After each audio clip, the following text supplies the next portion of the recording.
What's up YouTube? Shadow here, and I'm bringing you the weapon showcase for the Blades of Mercy. Now these blades are just absolutely fantastic and fun to play with, but I'll get into that later. So we're going to check out the weapon itself. Blades of Mercy, I have a plus 8, 108, and 54 base damage for physical and arcane. I have extra 174 and 13 attack added on to physical and arcane with the blood gemstones. And as you can see, it has an A scaling in skill and a C scaling in arcane.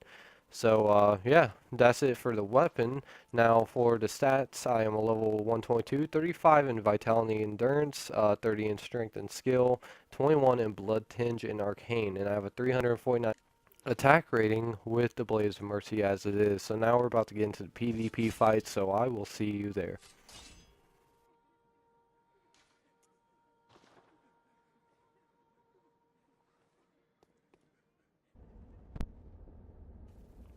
Okay, ladies and gentlemen, welcome to the PvP fights. Now, to get started with this weapon, I want to state that it has lower damage than most weapons, but the reason it has lower damage is because you can actually swing them faster than most weapons and get more hits in. So, it's give and take, really. But anyway, with that said, I want to talk about the move set.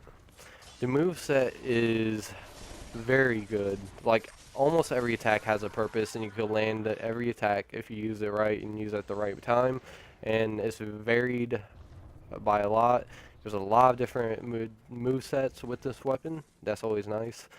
The attack that is the hardest to land with this weapon, I would say, is the ju jumping R1 attack, both one-handing and dual wielding. Doesn't matter what form.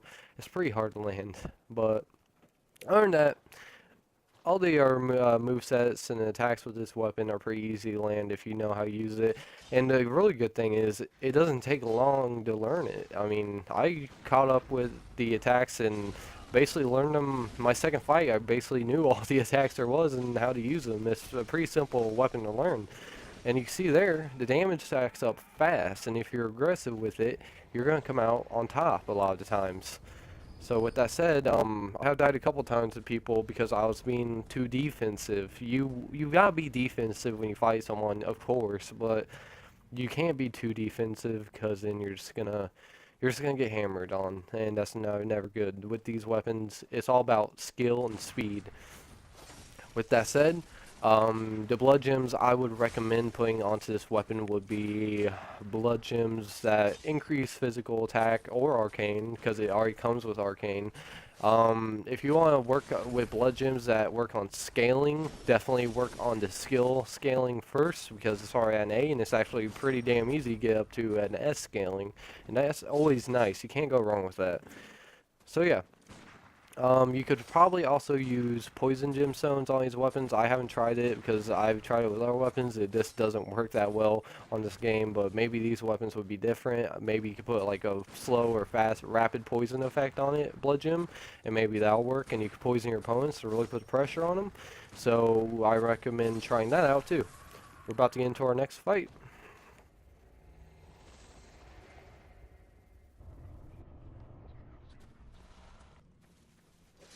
Okay, guys, so this next fight's a pretty long one. I think it's about 2 to 3 minutes because we both started to heal, and yeah, it took a while. But yeah, this is a pretty intense fight, so while this is going on, I'm going to explain one of the special moves this weapon has.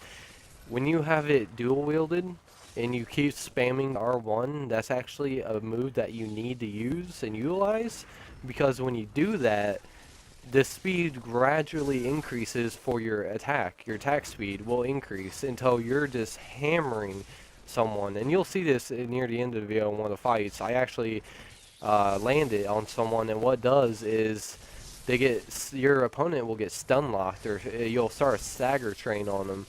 And when it gets that fast, as fast as it does, and you stagger someone in it and they can't get out, it's pretty much an instant win. I mean, you can't go wrong. The damage will just freaking stack up so fast, it's insane. But you will see that here later. But with this fight, he's being really aggressive, so I was trying to get some gun parries in, or gun interruptions was what it's called in Bloodborne, by calling gun parries, because, you know, it's a parry from, like, I've played Dark Souls and Demon Souls for the longest time, so it's a parry, basically. Technically, it's called a gun interruption. But anyway, um, yeah, so he's being really aggressive, and I'm trying to get that gun parry in for that visceral attack. I do end up getting it 3 times. The first 2 times I actually didn't get the visceral because I usually dodge forward because I'm usually far away to get the visceral. But he was actually really close to me the whole time, so I'd end up dodging behind him. But I still get a lot of good hits in and still get the damage on him, which isn't bad. And the third parry near the end of this fight, you'll see it. You can actually, they brought back a mechanic from Demon Souls that is you could get a hit or maybe 2 in right before you do the visceral, just for extra damage, and I was actually able to pull that off in this fight, which is really nice. But back to the Blades of Mercy. It's really a fantastic weapon. It's actually one of the best PvP weapons, in my opinion, I've came across so far. I haven't tried a lot of the weapons. I've tried maybe 4 or 5 of the weapons in PvP so far, so there probably is another weapon that will surprise me just as much. But so far, Blades of Mercy are fantastic. Absolutely fantastic. Well, anyway, yeah, you're going to see that stagger train effect coming up here soon. There's 3 fights left after this, so video's getting close to the end, maybe 3 minutes left of the video. There's the hit and then the visceral right there. So yeah, just watch the gameplay, get a feel for the movesets. It's really nice. You need actually, if you play the game, you need to pick up these blades yourself and try them out because you'll learn better that way. You know, use it on PvE enemies in the environment, get the feel for it. I feel bad for this person because like you'll see me be so aggressive that she couldn't really have a chance, he or she, whatever. They didn't really have a chance. It was just bad. It was all bad for them and good for me. So yeah, you want to be aggressive, interrupt their healings, stay on them, but watch out for attacks and be ready for their attacks. All right, we're coming up to the last 2 fights. Okay guys, so this is the fight where I get the stun lock on the opponent using the rapid speed of the dual blades, and you're going to see it and see exactly how fast they can get up to and how much damage you could do. And the longer your stamina bar is, the longer you can keep this speed and the attacks going. So you can see I have a pretty decent sized stamina bar, so it's all bad news for this guy. You're going to see it. So we're going to start the fight off. It'll be here in about 20 seconds. He'll get locked in my attacks. So it's going to start right here. R1, R1, R1, R1. Look at that. They get so fast, and you stack damage so fast, they don't stand a chance. So it's hard to pull that off, but you can do it.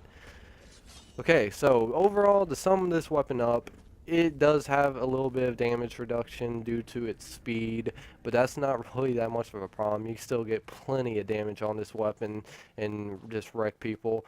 So yeah, you definitely pick this weapon up, learn its movesets. You need to learn all of its movesets. The R2, the jumping attacks are the hardest one to land for me. So let me know, guys. Like this video. If you like it, give it a thumbs up. Let me know down in the comments below if you've used this weapon, and tell me what the hardest attack to land what the first weapon was for you. And remember to subscribe for daily Bloodborne and Dark Souls content. So enjoy this last fight, and I'll see you next time.